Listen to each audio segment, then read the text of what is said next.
name's Mitch Lamazov. I'm a performance coach and keynote speaker, and I travel around working with different groups, teams, companies.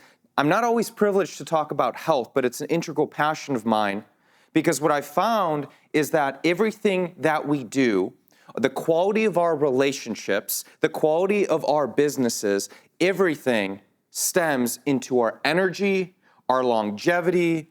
It comes down to how we feel. Yet everything has been programmed into us not to set us up for success. Why do I say that? How do I say that? Well, if you look at this country, how many people suffer and are struggling with being overweight? How many people are suffering and struggling with prescription medication? And you find that as you age, it seems like most of your hobbies become going to doctor after doctor after doctor. I'm sorry. We're getting some engagement first thing Saturday morning. I love it. There are instances and things that occur to us. The world that we live in does not set us up for success when it comes to our health. And for each of us, it's a different story. For me, my story comes from being the first person in America born in America. My parents immigrated here from Soviet Russia back when it was all that, and we came with literally nothing. So when I was being raised, scarcity around food was something that was rampant growing up. We had enough food, but my parents grew up in an environment where they didn't. So out of the best love and intention, what they always said was, finish your plate. Don't you dare. I remember my dad would look in the trash to see if the chicken wings will fully gnawed off. You are not allowed to throw anything away. Well, what happens to somebody who is programmed for scarcity, never is allowed to throw food away? Well, I struggle with saying no. I struggle with portion control. I had relatively good genetics. My brother, not so much. So where it wasn't shown externally on me, he became overweight really quickly. But whether it shows externally or not, the impact mentally and the impact in how your body functions and your blood work is still there. Many of us have had instances growing up that has created patterns that are not healthy when it comes to food or healthy when it comes to activity, and some of us don't even realize where it comes from.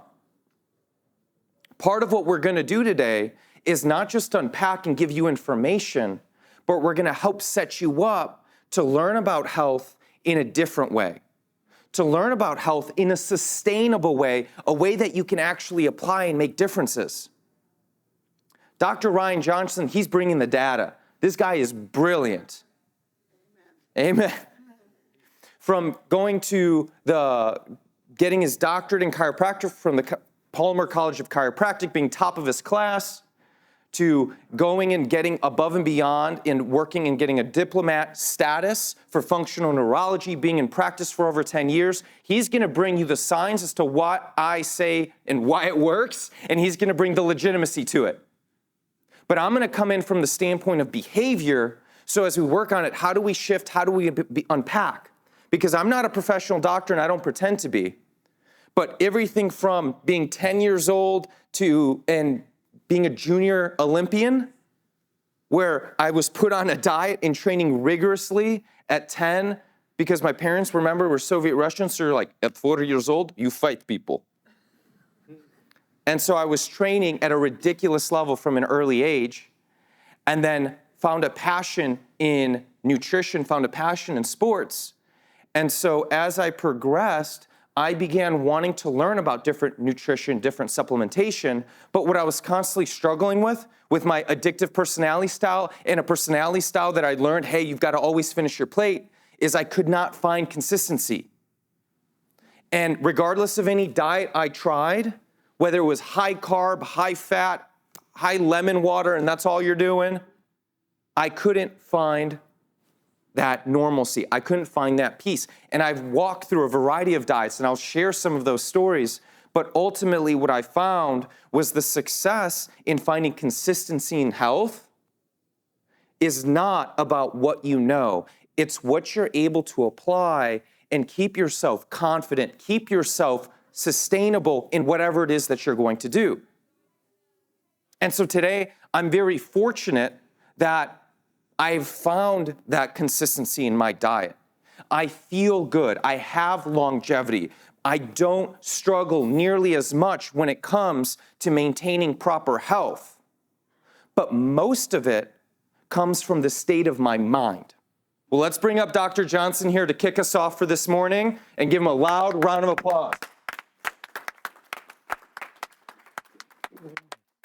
All right, thank you, Mitch. Great introduction. He's a great presenter, so you guys are really, it's excited to have him here and share his knowledge and data.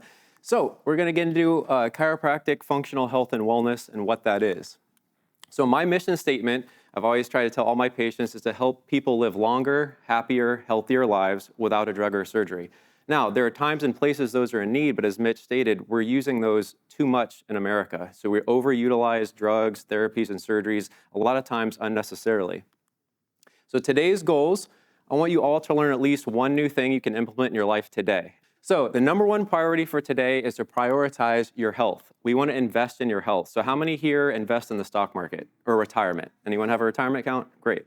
Who here is investing in your health account? So your health account is your wellness account. So you want to take care of your life, because if you retire and you don't have your health, what's the point of having all this money and you can't do anything with it?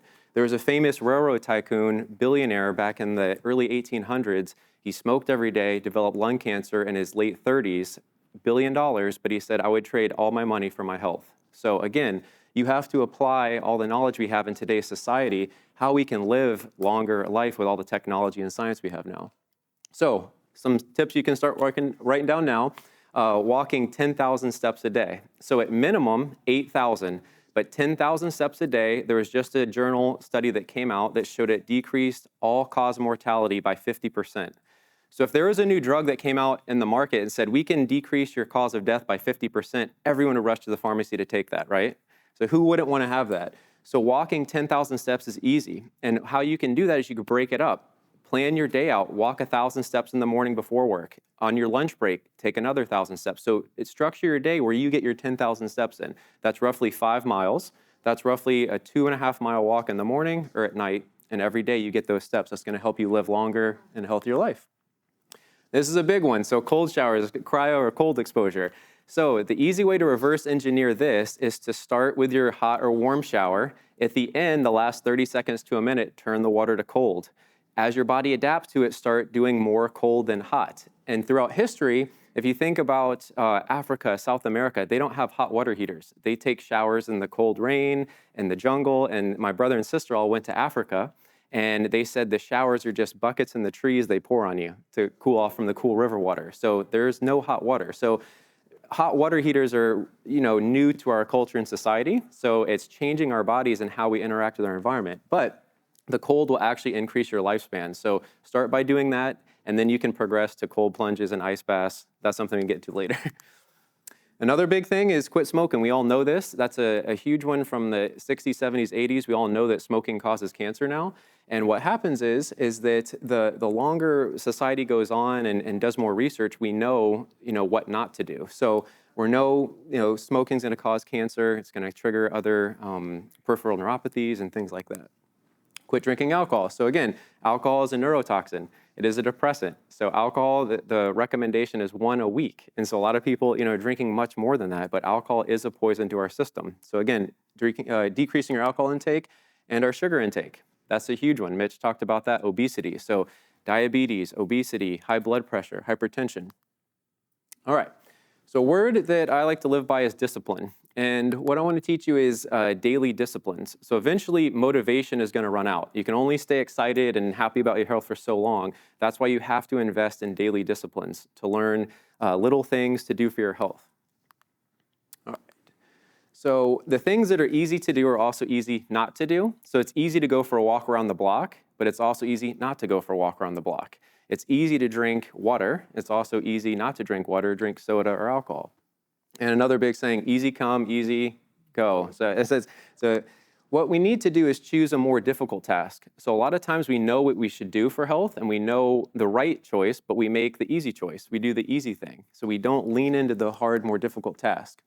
And what that leads to in society is we're chasing dopamine. So we're always chasing the reward, the pleasure reward system. And what that is, you have a sweet cake or a pie, and the thought of your mind starts triggering activation for you to get hungry. You get excited to eat that sugary cake or that pie. When you have it, it releases dopamine and you feel great. But what happens is choosing hard actually resets those dopamine receptors. So in today's society, we're over-consuming social media, drugs, alcohol, and what happens is over time, our dopamine receptors actually decrease, so you need more and more of the same stimulation to get that feeling. That's why scrolling on social media feels so good, because you're waiting for the next pop to trigger your brain to feel better. So put the phone down, go for a walk, get outside. All right, so when I was like, everyone's got one of these, what are they, smartphones, but they're dumb phones too, right? So they can make you smart or dumb. So we can use these to be tools. It can be the best tool you can have. You can learn to speak another language. You can learn about your health. You can learn any technique, anything you want, but it can also be detrimental to your health as well. Again, endless scrolling, making you stressed or depressed with the news or anxious. So what you can do is set up daily health reminders. So iPhone has a reminder app. I'm sure Android and Samsung have a reminder app as well. And what I do is I programmed brush my teeth twice a day. I put an alarm, go for a walk, read a chapter of a book. So those alarms trigger, and eventually it becomes habit to where, oh, I've already done that. So you can set your alarm on your phone to trigger your health, so that way it helps you hit those goals. New habits in psychology can take 66 to 254 days to establish. That's a big range. So some people can establish a habit within 2 months. Some of us, it may take a year. And the difference is repetition. So when you're practicing something, how do you get good at it? You practice it every day. If you're practicing something once a week, it's going to take you a lot longer. Now, genetics has a component of this as well, your memory, how often you're doing something. So that's why the variance between 2 months to almost a year can set in for a healthy habit. All right, and Mitch shared his journey. So my chiropractic health and wellness journey started when I was young as well. I played pretty much every sport growing up, soccer, football, track, swimming. I always bounced around. I love being active. And my parents had me in every sport because I had so much energy. I was always running around going. And from a young age, I learned about chiropractic because we had a chiropractor down the street, and he did all my physicals. He would adjust my mother and I, and we'd go before the football games, get treated. And so I learned a little bit about health from him. And when I went to USF in Tampa, I was doing biomedical research, biomedical sciences. So I was thinking about being an eye doctor, a dentist, and then Palmer, they did a seminar at my college, and I went to that just like you, and it changed my life. And I said, that's what I want to do with my life. I want to be healthy. At this time, my parents' health were both declining. They were both on 12 to 15 medications daily. They were in and out of the hospitals, doctor offices. So I was taking them, I was seeing them, seeing their health decline. So by the time I graduated chiropractic college, my dad was in the hospital all the time. My parents were both so sick, they couldn't even be at my graduation. So I learned, you really have to take care of your health, and I saw the impact and what that does. So over time, I started my practice in August of 2013. And I got a call in October. I'll never forget. I was at the Publix, at the grocery store, and my dad was on life support up in Gainesville. So my dad ended up passing away 2 months after starting my practice. So at that time, I had to go help my mom move and help her all with my dad's estate and everything. From that point, was get my mom settled. Next, August rolled around, and my mom passed away. So she passed away, drug interaction, too many chemicals. We think it was side effects from the medication she was on. She overdosed. And my father died from diabetes, hypertension, heart disease. So for me, I kind of got a shocker right away. So starting out, I'm really passionate about what I do, and that's why I want to educate and teach you all to help your families, your kids, because I don't want anyone else going through what I had to go through. So, all right. So getting back to this, so what I'm really excited about is extending life. How do we go from barely getting by to living a life full of dreams and passions and excitement? And so that's why I'm so passionate about this, because I don't want to retire and be like my parents and sick and living in the hospital. I want to be traveling the world and playing tennis and playing golf. So in this profession, I get to see a lot of older patients who are still active. They're playing tennis in their 80s and 90s. They're walking, they're playing golf, they're enjoying life. And that's what I want for my life, to teach my family, my patients, and my kids. All right, so I'm going to get some more techniques for you here. Some breathing techniques. These are going to help reduce your stress. So a real simple one's called 3-6-9 breathing.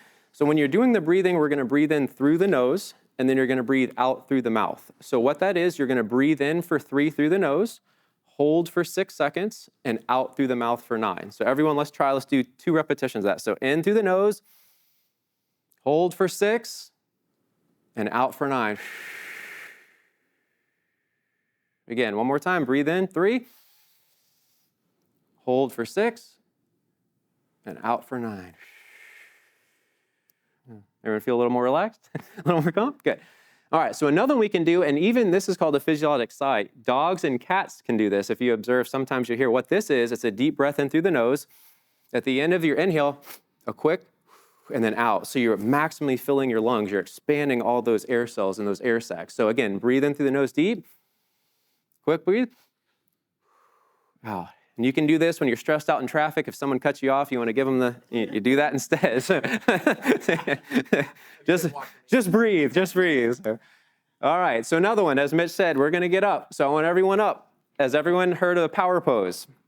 So what this is, it's like Superwoman or Superman. So a good one, arms out. So arms stretched out, get your arms up. Open to the world, you're receiving the energy. You're getting that to your body. Another pose, hands on the hips, chest open, head up. Again, what this has been proven is shown is it decreases cortisol, decreases your stress hormone, actually increases your testosterone, makes you more confident. This is great to do before a job interview, before a meeting, something you need to be confident in. And if you do this in the morning for 30 seconds to a minute, it'll help your day start out on the right foot. Okay? Now, conversely, everyone can sit down. Conversely, we know low power poses are when you're internal, you're depressed, you're anxious. So if you describe someone like that, they're going to be curled in. They're not open. They're not ready to receive the world. Yeah. All right. Okay. The next one here is called the indigenous squat. Has anyone heard of this? Indigenous? No? Okay, great. All right. So this is universal to humans all throughout the world, from elderly to babies, all different cultures. It's a natural posture for how we sit in the wild, how we eat food, how we go to the bathroom, and how women gave babies before being put on the bed on their backs. What it looks like, this is a Neanderthal or caveman, but I'll show you another. So this is a good posture. So our joints are made to fully flex. And when you think about flexing our muscles, everyone thinks the bicep, right? So that's flexing. But you also have extension, which is extending the joint. So same thing with the leg, flexion of the knee, and then you have extension of the knee.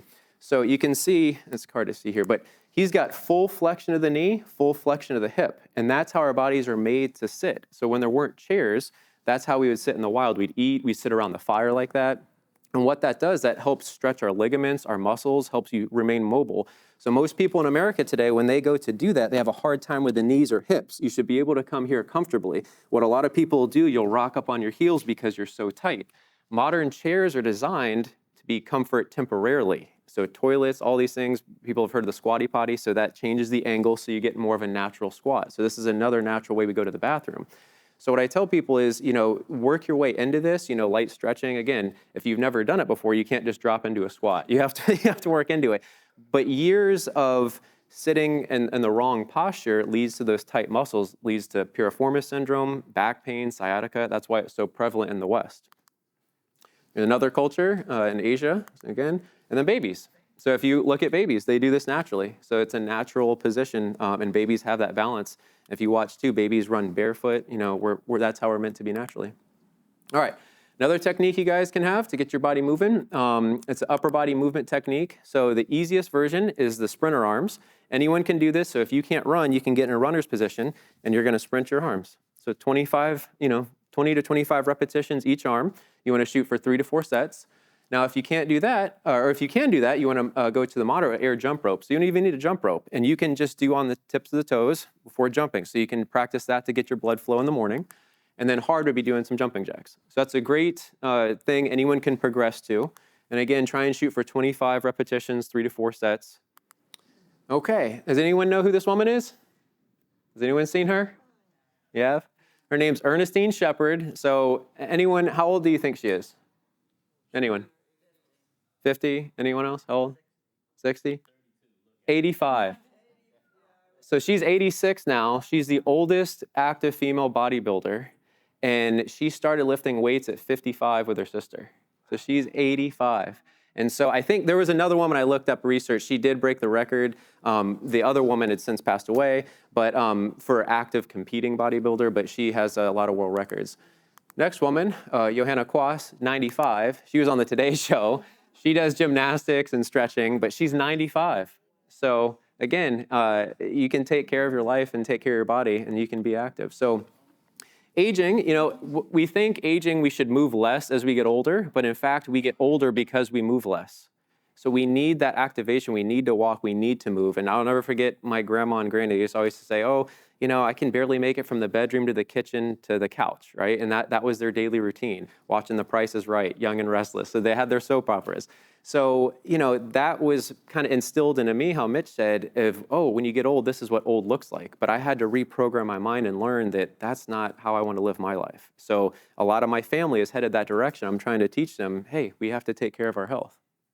I define health as when your physical, mental, emotional, spiritual, and nutritional aspects of life are functioning at 100%. So a perfect example is you can be great physical, look great like Mr. Olympia. I had a patient one time, look great on the outside, terrible health on the inside, high blood pressure, taking steroids. Your body can look good on the outside, but it's terrible on the inside. So we have to look at every component. And again, you could be someone who's never lifted weights, but you can still be incredibly healthy too by what you eat and how you sleep and your treatment. Now, health is a verb. It's something we do. So as Mitch was saying, you can't just sit around and have health happen to you. You have to go out and seek health. No one's going to give you health but yourself. You have to learn, you have to adapt, you have to apply these techniques. And so it's something you do and create in your life. Now, we can break down each of those pillars of health into physical, and then these have subcategories. So exercise, weight training, resistance, body weight, cardiovascular, so that's going to be running, biking, skiing, hiking, and then stretching and yoga. That's going to be more mobility, keeping the joints loose like the indigenous squat, things like that. Your nutritional is going to be your water intake, what foods you eat, are they GMO, non-GMO, organic, what supplements you're taking, and your vitamins and minerals. And then your mental aspect can be broken down into meditation. Do you talk with a counselor? Do you have family you can converse with and talk to? Tapping is a new technique, and EMDR, I believe it's called, but you can tap certain points of your bodies. There's lessons on YouTube you can watch, and this helps kind of reset your mental state. So tapping, if you guys want to look that up, there's a couple great people on YouTube for that. Learning and reading. So what I found is after high school and college, we all kind of fall off the learning wagon and we stop reading. But reading is important. So even shooting to read one chapter a day of a book that interests you, fiction or nonfiction, will keep your body healthy. And the emotional aspect, your relationships, your hormones, and your feelings. So your family, your close relationships, your friends, those have a great impact on your life longevity as well, of having a good, close community. And then spirituals, that's going to be the highest aspect. Once all these other ones are met, then you can really focus on your spiritual health and your spiritual journey, your religion, your churches, your family, again, having that be a component. So all of these are what I believe make up health. And now each of these can be broken down even more than that, what types of exercises, etc. So health is wealth. What I said in the beginning, you need to invest in your health because it's the only one you have. You only have one body on this journey. So we want to take care of it. Your body's a temple, and invest in it just like you invest in your retirement. Jack LaLanne, does anyone know who Jack LaLanne is? Yeah, he's a, yeah, Jack LaLanne. Yeah. He was a famous exercise teacher, and he was on PBS. He had the first exercise show in the world, I believe, and he was a really big advocate for even women lifting weights back in the 1950s and 60s when that wasn't a big thing. And so he said, you've got to exercise, your health account, your bank account, they're the same thing. So the more you put in, the more you take out. Again, just like the stock market. The cool thing with Jack LaLanne that I found out doing research on him was that he was a chiropractor as well. He went to Los Angeles Chiropractic College. That college is no longer there, but he's set many world records. He's in the Guinness World Book of Records. He's been on PBS, NBC. He's since passed away, but he's an idol of mine. So this is him. So it's the old school here, but it's not what you do some of the time that counts, it's what you do all the time that counts. So with that, I'm going to pass it back to Mitch. So yeah. You guys have plenty of information? You gonna do it all?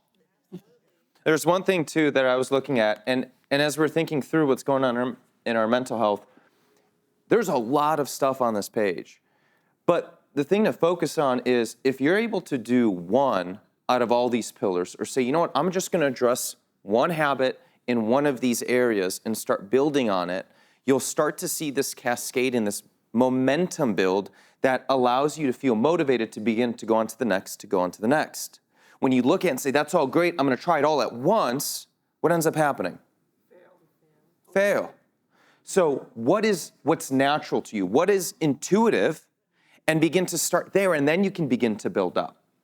And so as we shift through this, one of the things that I want to have you all see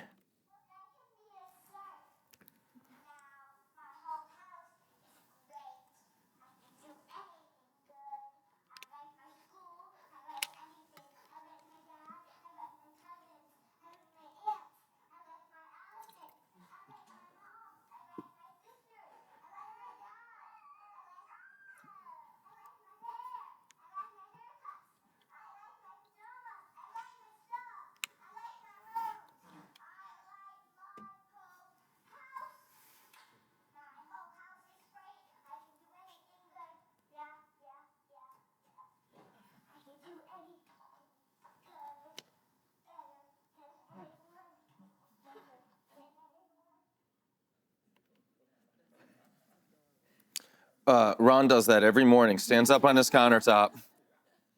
How many of us talk like that little girl does to ourselves in our head? Self-talk is critical when it comes to our ability to actually stay consistent, improve, and grow.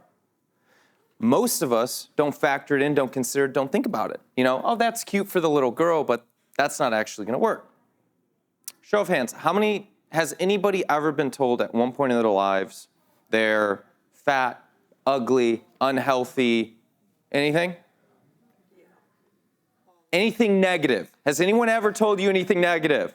How many just, you know what, my arm's tired this morning, I'm not going to raise my hand.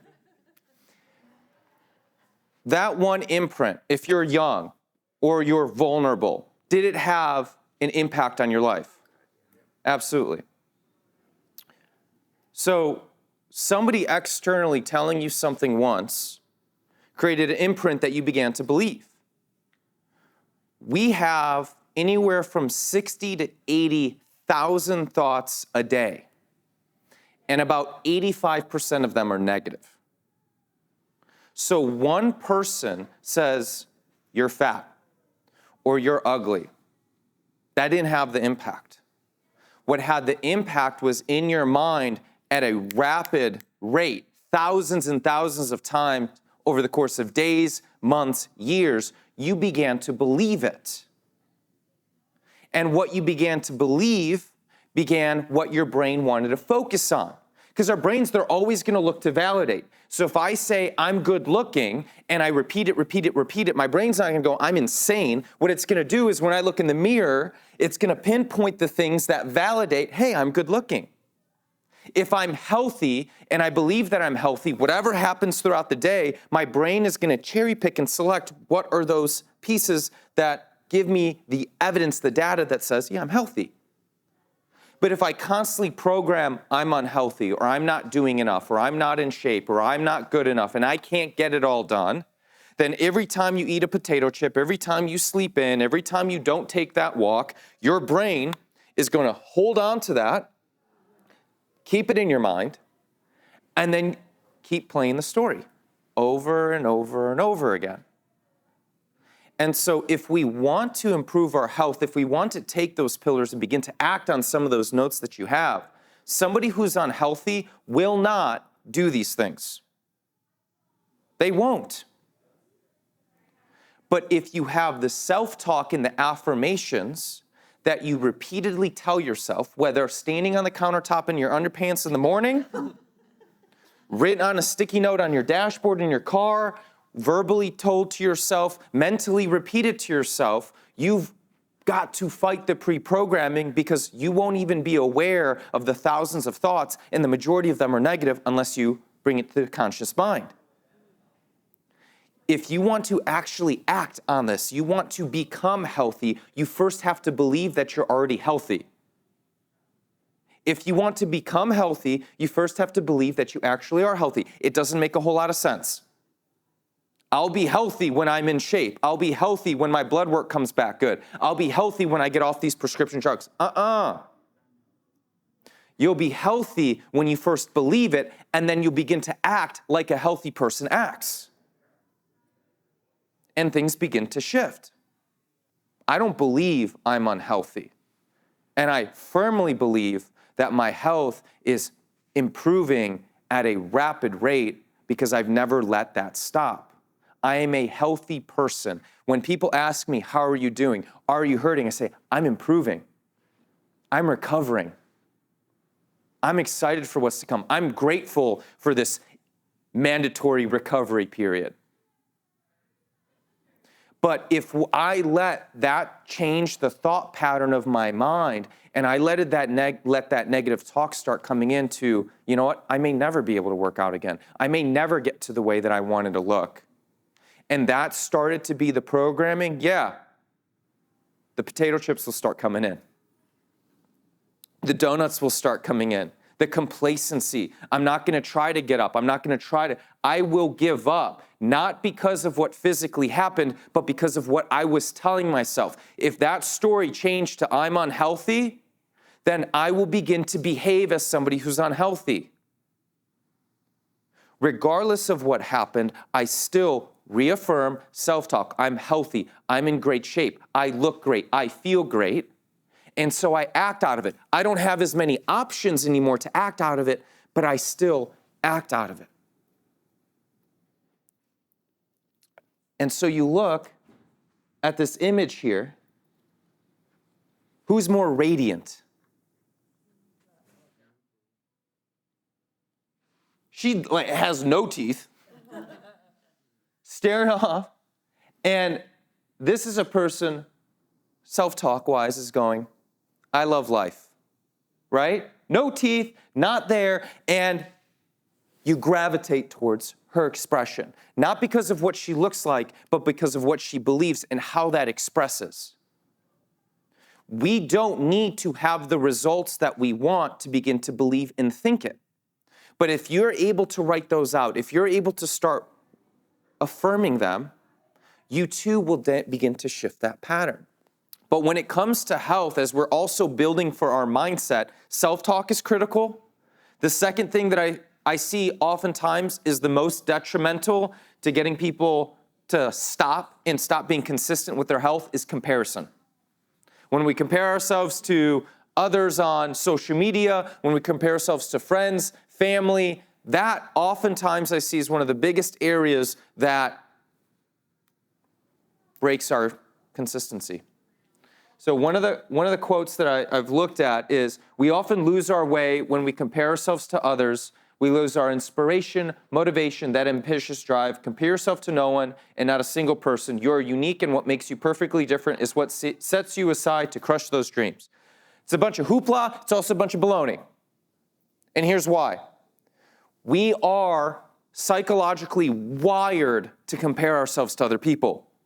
Social comparison theory says 10% of our thoughts are in relation to comparing to somebody else. So just do the blanket statement of don't compare yourself to anyone else is going to set you up for failure, because you, by programming, in design, will compare yourself to others. So how do we begin to compare ourselves in a healthy way, or also more importantly, identify what can be detrimental, or what are those ways we compare ourselves when it comes to our health that doesn't serve us? And here's the rule of thumb. This is the filter, and we're going to apply through this, is that if I'm comparing myself and I'm getting motivated, it's positive. If you feel discouraged, you feel like it's getting harder, you feel like you want to give up, you're comparing yourself incorrectly.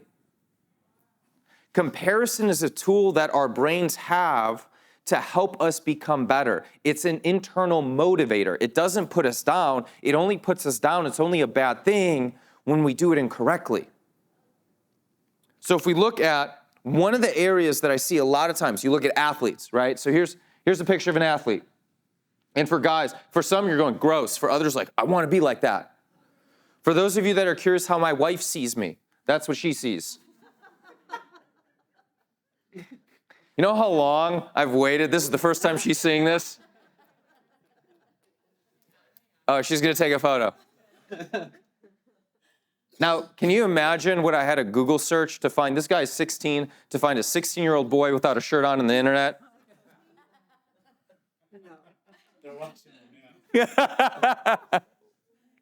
Yeah, he's 16. So it looks, some would say horrible. Some would say, but this is without the spray tan, without all this stuff. In a normal day, he would be less kind of creepy looking and more so your magazine fit. But what you don't see, and I used to prep and bodybuild and do nutrition to get to pretty much close to that physique. What you don't see behind the scenes is exhausted. When you get your body to that state, you have a ton of emotional depletion because you're carb deprived. So you're moody, you have less energy, you crash much more throughout the day. Your breath stinks, typically, because of what's going on with the hormones in your body. You're not pooping solid, just being real, right? They're gonna have healthy bowel movements? No, doctor. I love it, I can just proof text everything. And he's gonna say yeah, because if he says no, then just the whole credibility today runs out. He'll follow up later. So when we look at, there we go. When we begin to compare ourselves to other people, the first thing that I look at is snapshots or social media. Because if you don't see what's behind the scenes to that health, then what you may be doing is hoping for something or pushing for something that's either A, unattainable, or the consequences of it are just not worth it. Maybe you want to be a triathlete. Maybe you want to run large distances and you feel like that's something you should be doing. Maybe your goal is to run a half marathon. Heck, maybe you've run a half marathon, you're ready to do a full marathon. But for some, that goal actually causes cardiovascular damage because you put your body under so much pressure. Those athletes that are doing it time and time and time again, it's actually detrimental to their heart. When you look at people that are in shape and are, let's say, the skinny, petite, I'm just gonna have a salad for lunch and not eat the whole day. Great, you look wonderful. Man, I wish I would look like you, but what's going on internally because of lack of nutrition causes more long-term harm. So when you're looking, if you're gonna compare yourself to somebody and there's a certain physique that you want, there's a certain health level, and whatever it is, make sure you talk to Dr. Johnson, make sure you talk to the person, whatever it is, to know what's behind the curtain of that lifestyle. Because you may want it so bad, and by circumstance, if you even do attain it, you'll go, well, this isn't worth it. That's not what it's cracked out to be. So before you start shooting for an idea of a certain level of health, don't look at the snapshot. Don't look at the picture of the person or what they appear for 5 minutes. I did a 30-day raw vegan challenge when I was, 21 years old. Why? Because I just love suffering, okay? So for 30 days, I didn't eat, well, actually, it's easier to say what I did eat because there wasn't a lot available. I had seeds, nuts, fruits, and vegetables. Nothing could be cooked. That's all I had for 30 days. And I decided to help people show what the process looked like. And I started losing weight. My skin began to clear up. I lost inflammation. The first 3 days were horrible, but after that, it started to get better. And I would make one post every day of something that I'm learning, a quick video, and share, wow, what a cool health journey. And people were like, man, I should do that, or I should probably get better about dieting. If you ask my family that I was living with at the time, they were begging me to stop. I was like the worst person to be around. Mood swings up and down, screaming about chicken nuggets. It was horrible. And what ended up, I went from 50% eating like protein and meat to, hey, I'm cutting cold turkey for 30 days. So it was an intense shift, but it also was so extreme. At the surface, it looked good. But behind the scenes, the level of effort, the prep, I was soaking different jars of nuts every single evening because you have to do that. Otherwise, you don't digest it. If you're ever considering raw vegan, I mean.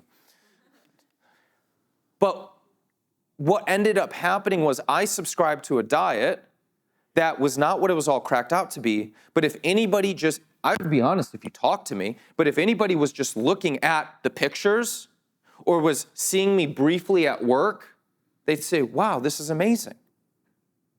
Look behind the curtain before you start comparing yourself to other people.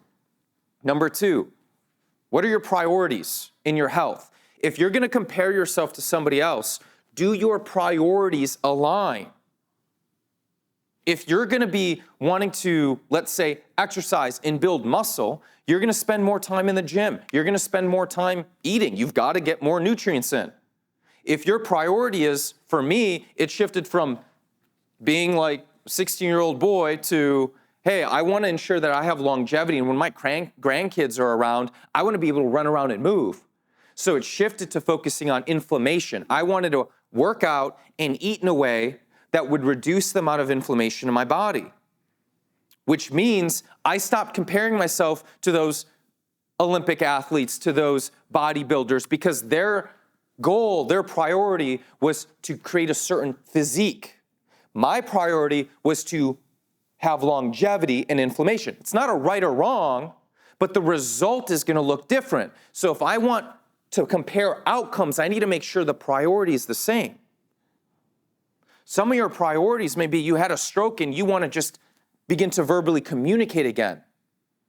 That's what my wife works on day in and day out, is helping post-stroke, post-traumatic brain injury, helping patients regain their health and their ability to communicate. That's how they're improving their health. After an auto accident, I'm not trying to lift 100 pounds again. I'm trying to be consistent in my exercise so I don't compare myself to people who've never had an accident. You've got to ensure, if you're going to compare yourself, compare to with the right priorities in mind. And the third one, I love this. I learned this from another chiropractor friend. It's called used-to-itis. You go to the gym, well, I used to do this. You're going for a run, well, I used to be able to run 3 miles in 15 minutes. I don't know. Used-to-itis is one of the ways that we give up and we think about something that we were able to do in the past that is no longer feasible.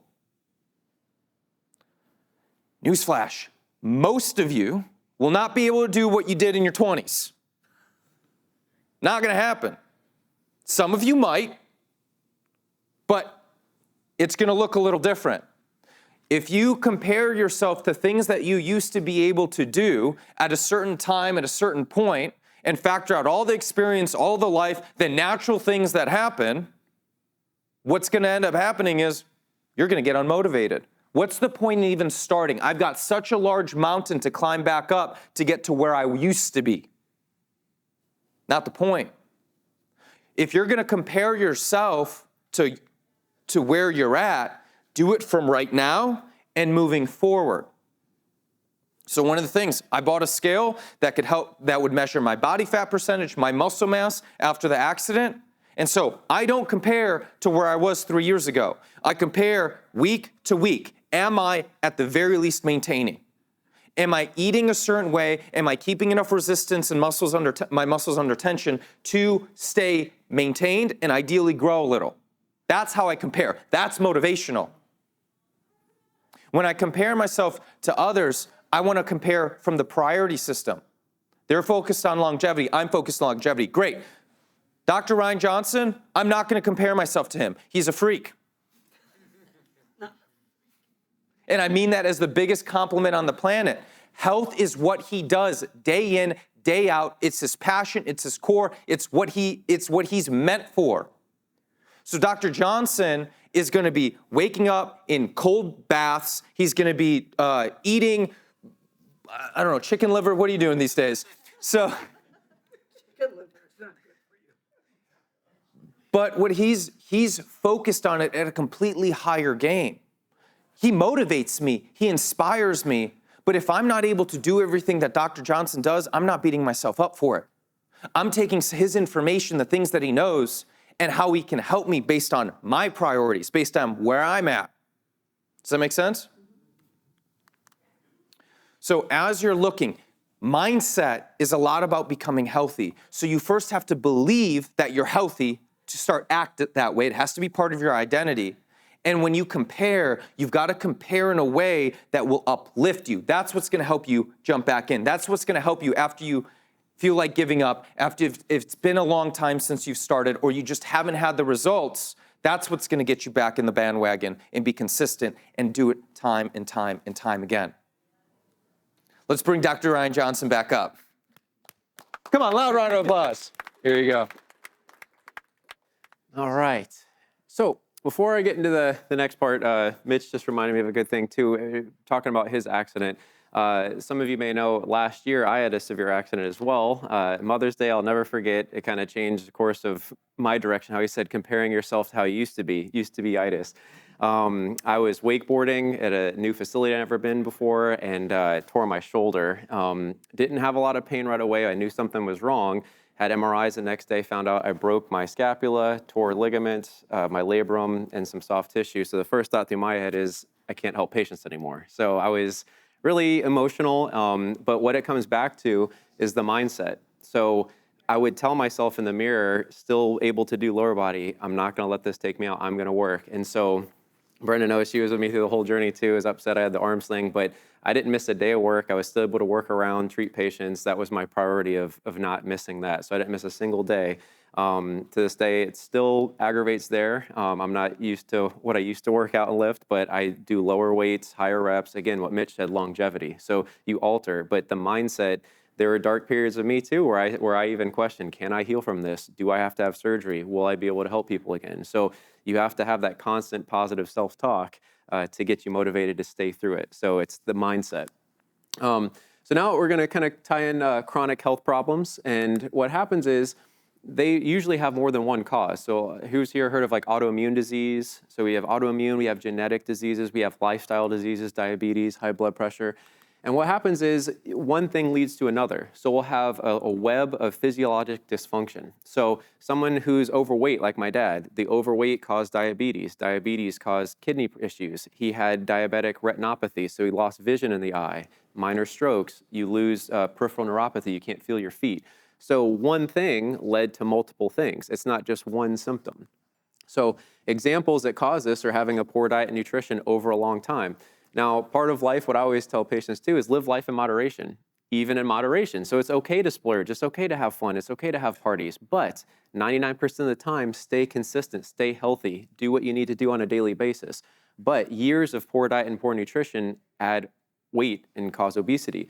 So what happens, I tell a lot of my overweight patients is, you didn't wake up one day. You didn't wake up in the mirror and go, I gained 100 pounds. It happened over 5, 10, 15 years. And people want to have that change immediately. Well, I tell them, you have to give your body at least a year or two to adapt and change.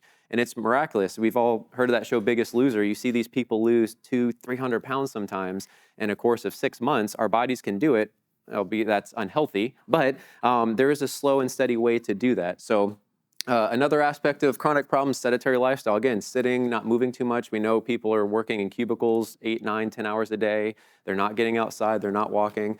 And with that, I tell people, think about, you wake up, you drive to work, you're sitting. You sit in a cubicle for 8 hours, you're sitting. You drive home, you're sitting. You eat dinner, you're sitting. And then what do? Sit on the couch and watch football or watch the game. You're sitting most of your life. So again, getting up and walking and moving and getting the body, getting the blood flow going.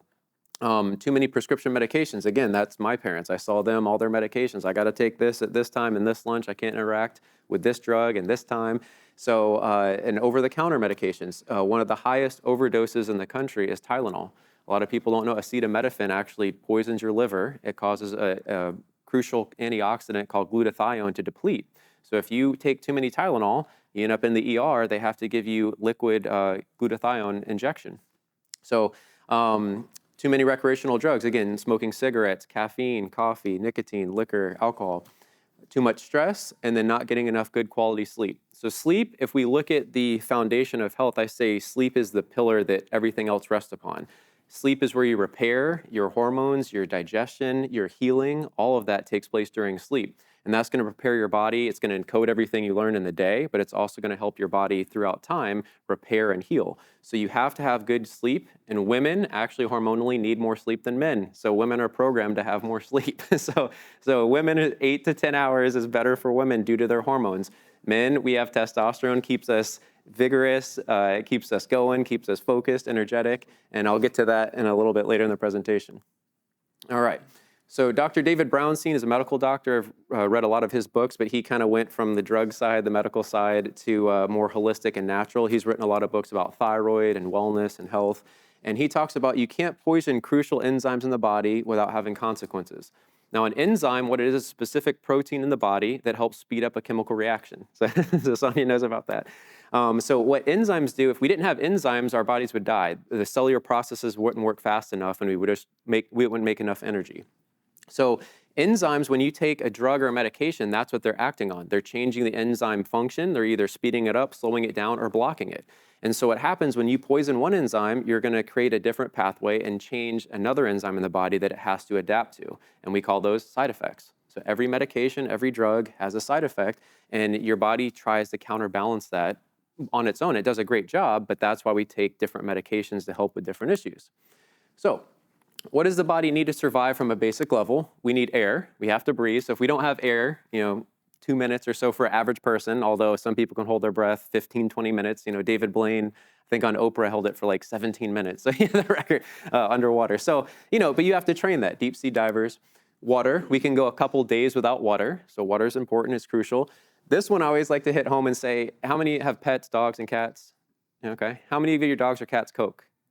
Or juice? Coca-Cola. You give your cats and dogs Coke? Juice? No.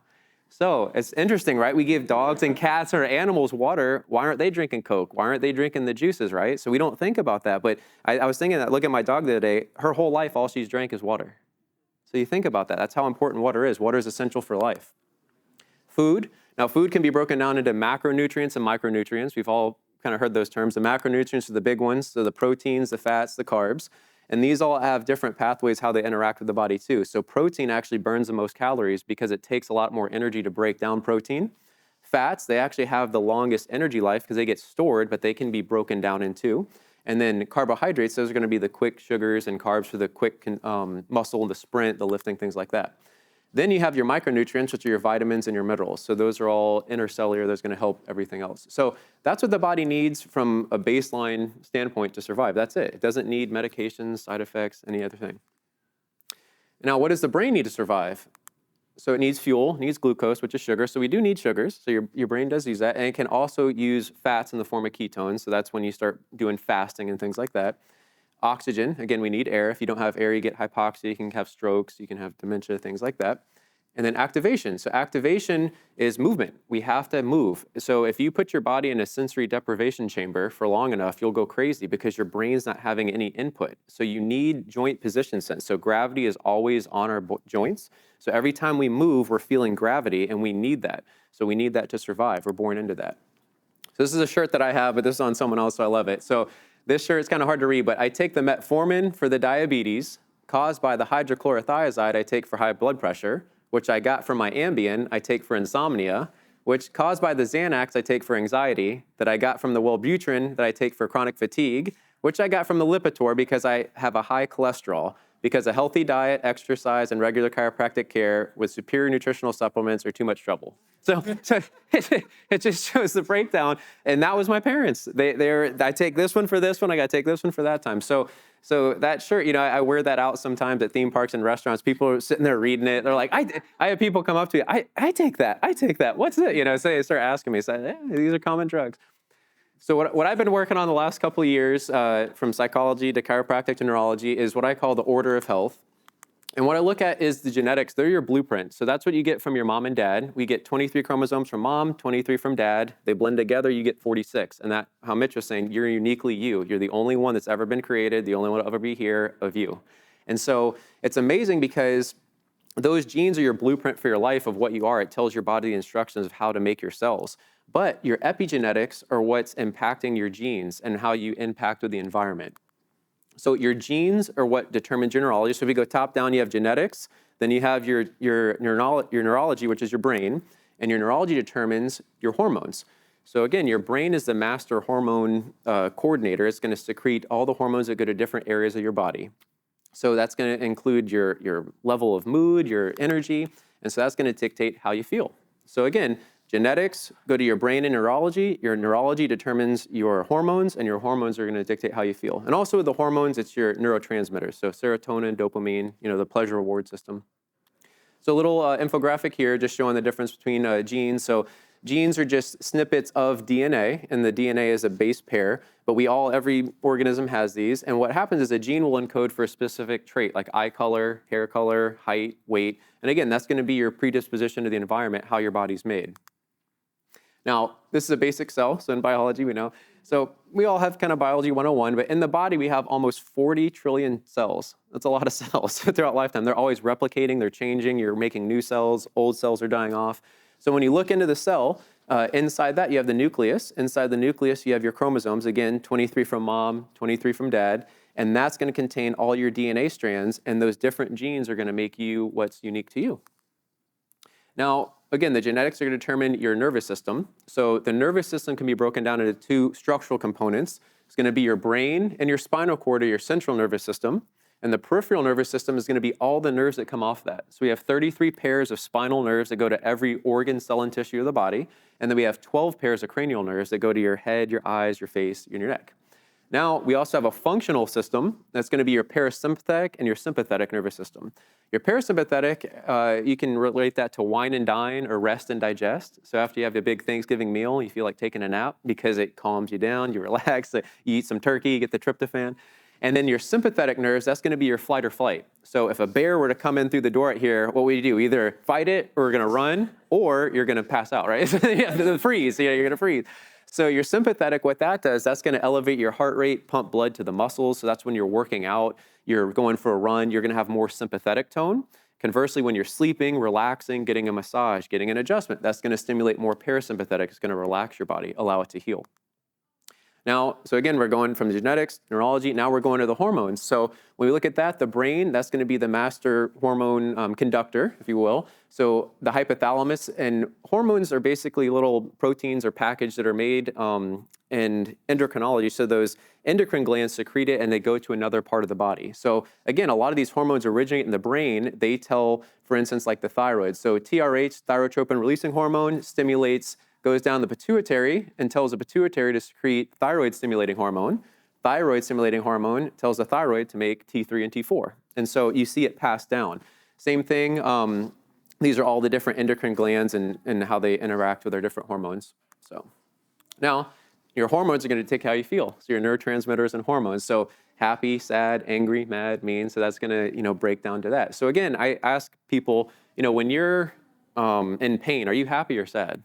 Or frustrated or mad, right? So it's like those Snickers commercials. When you're in pain, you're not you. You're hangry, or you're not feeling good. So when you're in pain, you're not functioning as best as you would. So when you're feeling better, you're going to be happier, more energetic, you're going to do better at work in life.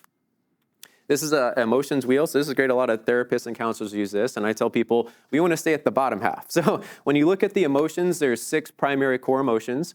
The negative ones, sad, mad, scared, and you can see how they branch out. But we want to live this half. So peaceful, powerful, joyful. So those are the words we want to associate with. And then how we color palette those words. So we can so I'm loving, I'm serene, I'm secure, I'm thankful. So those are the words we want to, do with our daily affirmations as well. Live in this bottom half and, stay positive. All right.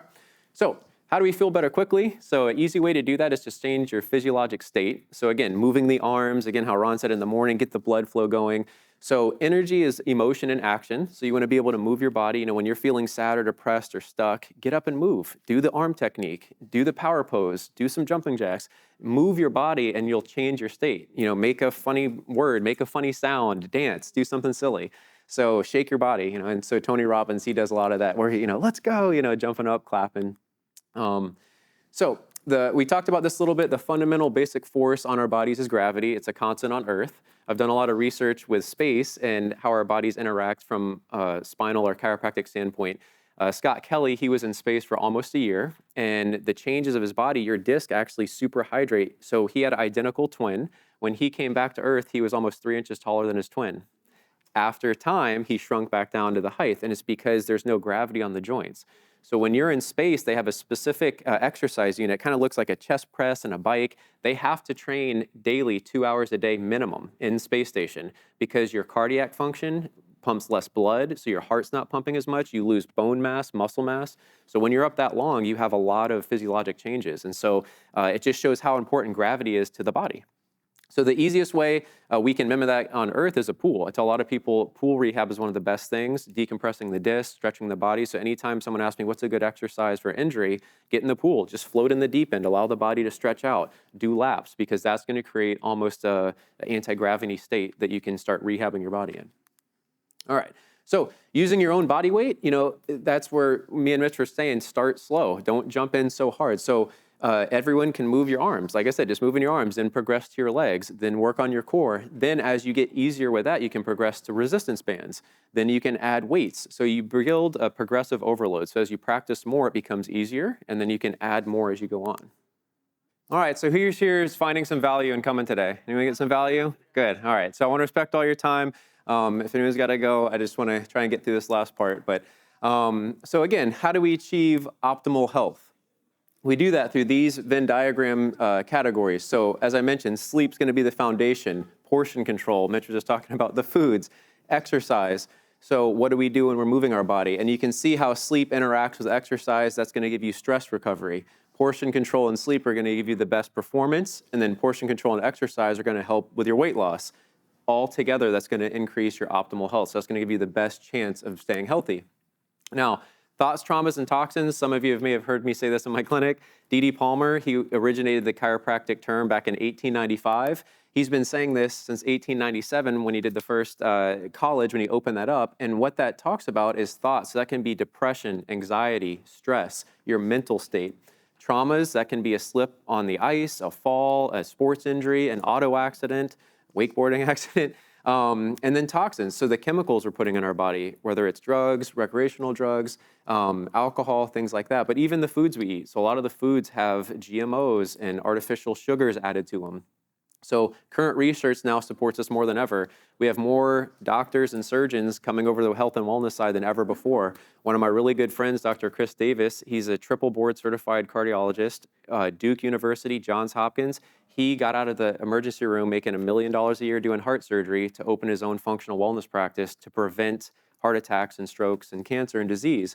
He did that because the final straw, and he talks about this on his YouTube channel, he had just performed a heart surgery on a patient, went up to the patient's room, and their first meal was pancakes, syrup, sugar, Jell-O, and a Coke after having heart surgery. And he said, that's it. He's like, I cannot support this system anymore. So he got out of doing heart surgery to do more wellness care. So we talked a little about the stress and body reaction. We're going to get some of the brain and gut axis. So now there's a lot of research showing brain health and gut health are synced together. That's going to lead to a lot of research is showing Parkinson's, dementia, depression, anxiety. That can all be stemming from your gut. So what you eat is impacting your neurotransmitter, your hormones, your mood. This is showing the dis-ease cycle, so not disease, but dis-ease. So again, the chemical stress, which is toxins, the physical stress, traumas, and the emotional stress or thoughts, that leads to what we in chiropractic call subluxation. So that's a misalignment of the joint, the body. The body is not communicating or functioning properly. What we want to have is a wellness cycle. So eating cleaner, moving often, being happy, getting checked. So I always tell patients, most of the time people come in for a chief complaint, they have a problem, low back pain. Okay, that's great. It's boring. I hate low back pain. Everyone's got it. So everyone's going to deal with low back pain. But when you're unhappy and you're dealing with that, we want to get you feeling better, moving better. As you progress, we get you out of pain. We want to keep you checked and keep you well. So that's going to look, 1 to 2 times a month for a wellness check. Now, again, if you're a professional NFL player, you may need that every other day. You're getting hit like a Ram truck all the time at practice and in the games. They're going to need to get checked much more often than someone who has an office job or who drives a lot for a living. So we do that by getting adjusted. It's a great little picture here showing the spine and how that turns on the nervous system, turns on the power to the body, allows the body to communicate through the spinal column. And again, it goes to every organ, cell, and tissue of the body. This chart shows a bunch of the powerful unique traits that the adjustment does that medicine doesn't do. But it's going to help increase your digestion, your metabolism, your neurotransmitters, your hormones. It's going to decrease the stress, the cortisol, your blood pressure. There have been numerous studies with upper cervical adjustments lowering blood pressure. They've done that in hospitals. I have a lot of patients who have GERD or reflux. That's a really common issue we see is heartburn. A lot of people have that. Well, when I adjust the mid-back spine here, T5, T6, those nerves go to the stomach. And I have a patient now, he goes, every time I get adjusted, I don't have heartburn anymore. What's going on? And I said, because the area that goes there goes to your stomach. It helps you with your GERD and your reflux. So again, talking about gut health, if you have gut dysfunction, you're going to have brain dysfunction. We know that. And the chemical imbalances that cause neurological and inflammation in the gut is also going to cause it in the brain. And within the brain, we have 86 billion neurons. That's a huge number. So a bunch of neurons are mostly in the brain, but not many people know we have a nervous system in our gut. It's called the enteric nervous system, and there's 500 million neurons in your gut. Your gut actually secretes serotonin, some of these neurotransmitters as well, but your gut is operating on its own system as well, and it communicates with the brain. All right. So as Mitch said, coming back, kind of going over here, how willing are you to change your health? So 0 to 10, again, write down how committed are you? What is your why? What is your motivation? So how committed are you to changing your health? When I talk about appeal is easy, so a lot of people have the idea of being healthier, but change is difficult. So it's easy to have the idea, I want to do this, I want to be there, I want to do that, but the change is the hard part. So again, the mindset, the mentality of knowing your why. Why do you want to be healthier? What is your goal? What's going to motivate you to stay there? This is one, so in society today, we're too comfortable. We sit in air-conditioned buildings and houses and cars. We need to seek out discomfort and change because everything is so easy. You can go right down the street and get food. You can go fast food immediately. And this is the first time in human history we've been able to have food on demand. You can call someone right now, have a pizza delivered right here for all of us within minutes. So it's amazing. And it's great, but at the same time, nothing is difficult anymore. So we don't have to hunt, we don't have to cook, we don't have to grow or prepare our foods. All of that takes time. And so the only constant in life is change. So I learned about that. We're always changing, we're always adapting. So how can you change now to be healthier for the rest of your life? So you guys have a lot of good tips there. Change is scary, especially when it's good for us. So we all know how to do these things. A lot of times you know how to fix your problem or how to be healthier, but it's hard to do. Change is one of the serious things. So finishing up, some of the labs that we do, Access Medical Lab, that's going to look at your general health, your blood labs, and that's going to be your general, once or twice a year blood labs. It's going to be the quote-unquote medical test. It's going to look at your red blood cells, your lipids, your cholesterol, and then Vibrant Wellness America is another lab I use out in California. They're on the forefront of research. They have a gut function test, a brain health test. They have many different techniques utilizing the top technology. The Comprehensive Male Panel, these are the different things it tests. It tests your red and white blood cells, your liver, your kidney electrolytes. It's going to look at your lipids, your fats, your thyroid, your hormones. So it's a really good profile to get a good synapse of how you're doing right now in today's state. So we can do male and female. It'll give an out-of-range summary, show what we need to work on. I tell patients we have to correct the base first. If you don't correct the base foundation, it's no sense in deep diving until you correct the simple stuff. So a couple of the labs there. Another test I do is the genetic testing. That's through saliva. More information is on the website about that. But basically, 23andMe or Ancestry, you can get your data. And what I need is your raw data, and I can run it through my program. And then we can see how the genes from your mom and dad impact your health and whether you have certain genes that are advantageous or disadvantageous. Another test that we do is the Dutch test. A lot of women like this. Men can do it as well, but it stands for Dried Urine Test for Comprehensive Hormones. So this one, you pee on these little sample pads here, and what it does, it detects the metabolites. And what the metabolites are, it's the process of the breakdown of your metabolism. Metabolism is every cellular function that's going on in your body. So everything it needs to run, when those chemicals get broken down, they turn into metabolites. And that's what this test will detect. This gives us our testosterone levels, our estrogen levels, progesterone levels. So men have higher amounts than women, and that happens up until puberty, they're about the same, but then when puberty changes, men have a massive surge of testosterone. That's gonna give us our focus, our aggressiveness, our motivation, our energy, our libido.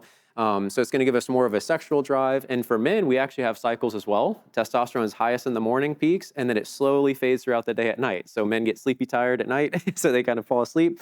So again, it's not as much of a cycle as women.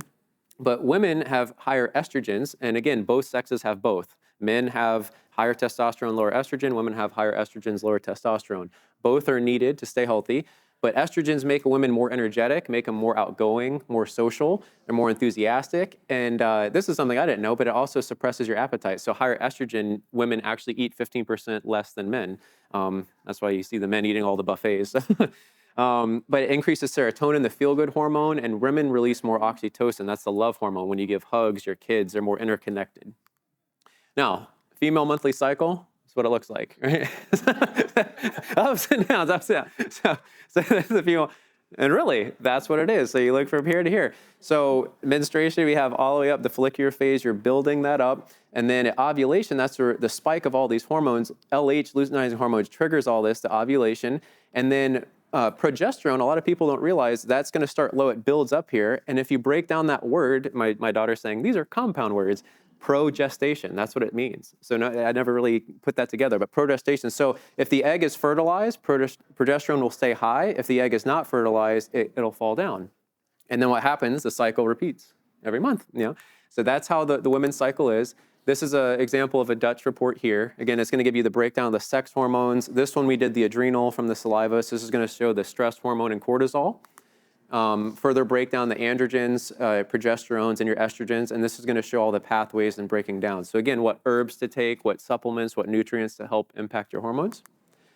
And then getting into environmental stress. So HPA axis is the big one here, and that stands for hypothalamus pituitary adrenal axis. And this shows how important stress is on the body. And so when you think about stress as an external thought, something you think about, or a traffic accident, something sets you off, that stress, that's an outside component.